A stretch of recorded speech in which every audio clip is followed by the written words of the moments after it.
Assalamualaikum warahmatullahi wabarakatuh. Selamat malam Positive People. Bagaimana hari ini? Semoga target-target hari ini semua telah tercapai ya. Pada malam ini, saya ingin seperti biasa, membagikan 3 pelajaran yang saya dapat dari sebuah buku. Kali ini judul bukunya Zero to One karya Peter Thiel. Dalam Zero to One ini, kita akan mengetahui filosofi dan strategi Peter Thiel dalam membangun perusahaan startup yang sukses, bagaimana dia membangun dan menjual PayPal, dan berinvestasi di Facebook untuk menjadi seorang miliarder. Namun, sebelum kita mulai, seperti biasa, jangan lupa untuk like dan subscribe di channel ini, karena setiap jam 9 malam, saya akan membagikan 3 pelajaran yang saya dapat dari setiap buku yang saya baca.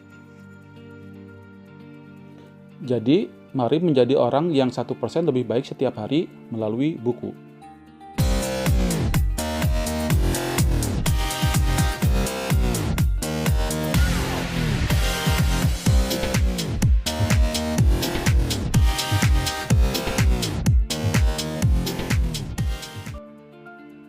Dalam buku Zero to One ini, Peter Thiel akan mengajari Anda cara berpikirnya, cara dia membangun bisnisnya, dan apa yang dapat Anda lakukan untuk membangun masa depan perusahaan startup Anda, serta bagaimana Anda bisa menjadi pembentuk masa depan dunia ini.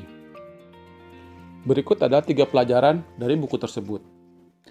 Pelajaran pertama, lakukan lompatan vertikal, bukan horizontal. Bisakah Anda membayangkan seperti apa keadaan dunia ini di tahun 2200 nanti? Sulit bukan? Hal itu sulit Anda bayangkan karena Anda tahu bagaimana dunia ini membuat kemajuan yang luar biasa setiap tahunnya. Jadi, hampir tidak mungkin untuk kita dapat membayangkan bagaimana dunia berubah dalam sekian ratus tahun ke depan. Menurut Peter Thiel, tidak semua kemajuan memiliki arah yang sama. Ada arah vertikal dan ada arah horizontal.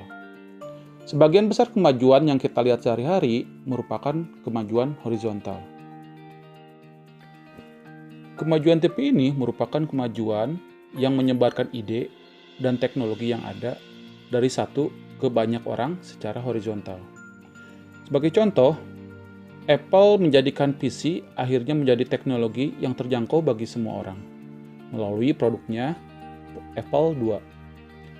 Dari eksklusif menjadi inklusif, dari satu ke banyak secara horizontal. Sedangkan kemajuan vertikal adalah apa yang diperlukan untuk berubah dari 0 ke 1, from 0 to 1, dan menciptakan teknologi atau ide sejak awal. Apple juga melakukan hal ini dengan menciptakan iPhone pada tahun 2007. Melalui iPhone, Apple mengubah sama sekali cara kita melihat dan menggunakan telepon.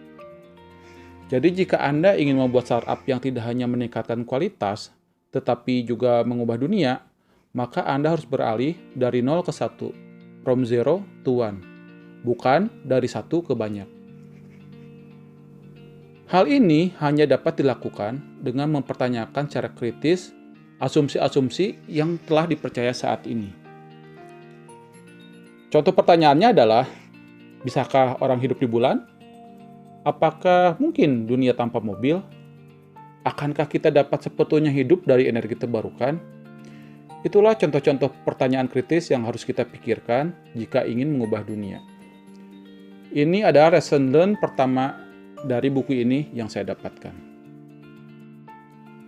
Pelajaran kedua, monopoli tidak buruk, mereka baik untuk bisnis dan masyarakat. Seberapa sering kerjaan Anda terganggu karena adanya error di operating system di komputer Anda? Anda tidak perlu bilang berapa sering, karena saya pun pengguna Microsoft. Dengan share market sebesar 75%, Windows memang memonopoli operating system PC di dunia ini. Ini merupakan salah satu monopoli terbesar yang pernah terjadi. Dengan kejadian seperti itu, apakah Anda berpendapat kalau monopoli itu jelek? Apakah monopoli merupakan hal yang benar-benar jelek? Tidak. Itu yang dikatakan Peter Thiel. Dia mengatakan, sebenarnya monopoli memiliki arti bahwa ada satu perusahaan melakukan sesuatu yang jauh lebih baik daripada yang lain, sehingga yang lain tidak mampu bertahan atau menyainginya. Jadi, ini sebenarnya bagus untuk semua orang. Coba kita pikirkan tentang Google. Anda suka menggunakan Google? Anda mungkin suka karena tahu bahwa Google merupakan search engine terbaik saat ini. Sama seperti Microsoft, Google juga memonopoli share market search engine di dunia. Apakah Anda tahu, karena monopoli ini, Google dapat menetapkan harga produknya sendiri dan menetapkan 25% dari pendapatan mereka sebagai keuntungan. Dengan alokasi keuntungan sebesar itu, mereka dapat membuat layanan lebih baik untuk konsumennya. Dan sepertinya masyarakat menyukai hasilnya, termasuk saya. Kita bisa menemukan apa saja dengan Google. Jadi, jika ada yang ingin mengalahkan Google, maka mesin pencari mereka pasti sangat fantastis. Dan itu bagus bagi kita, masyarakat, sebagai konsumen. Jadi, monopoli bukanlah hal yang patut kita cemooh. Monopoli sebenarnya adalah tujuan bisnis atau startup manapun. Jadi, jika Anda ingin mengembangkan suatu startup, Anda harus berpikir bagaimana memonopoli bidang bisnis Anda tersebut.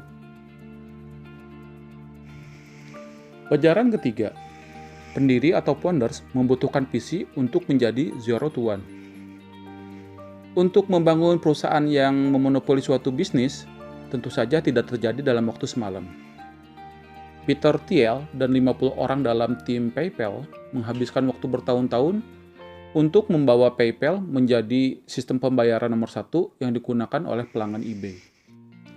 Dengan posisi monopoli itu, mereka akhirnya dapat menjual perusahaan dengan nilai fantastis.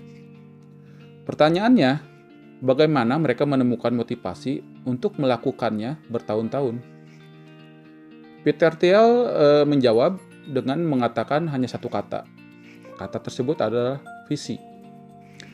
Ketika Anda melihat pendiri perusahaan yang sukses, mungkin Anda akan menemukan 90% dari mereka sebagai orang-orang yang tanda kutip aneh. Steve Jobs hanyalah contoh yang paling menonjol. Tetapi banyak pengusaha sepertinya memiliki beberapa keanehan yang mungkin tidak akan didapat oleh orang biasa. Namun, arti keanehan ini itu dapat diartikan sebagai arti yang positif. Menjadi sedikit aneh adalah apa yang memungkinkan para founder tersebut dapat mengembangkan visi masa depan mereka yang besar. Visinya mungkin berbau sedikit delusi, namun inilah yang dibutuhkan oleh seorang founder untuk membuat perusahaannya menjadi zero to one. Pada tahun 1999, Peter Thiel pernah berkata, PayPal akan memberi warga di seluruh dunia lebih banyak kontrol langsung atas mata uang mereka daripada yang pernah mereka miliki sebelumnya. Apakah hal tersebut sudah terjadi dan benar? Tentu saja dia benar. Visinya tentang masa depan menunjukkan realitas yang berbeda sama sekali dari yang dijalaninya saat itu. Motivasi yang ditanamkan dalam diri dan timnya lah yang membuat mereka mampu menciptakan masa depan yang mereka bayangkan. Jadi, berpikirlah besar. Seperti kata pepatah, targetkanlah bulan, maka meskipun Anda meleset, Anda akan tetap berada di antara bintang-bintang. Itulah 3 pelajaran yang saya dapat dari buku Zero to One karya Peter Thiel. Semoga bermanfaat bagi kita semua. Jangan lupa untuk like, subscribe, dan bunyikan tanda lonceng untuk channel ini supaya Anda diingatkan jam 9 malam besok hari. Mari menjadi orang yang 1% lebih baik setiap hari melalui buku.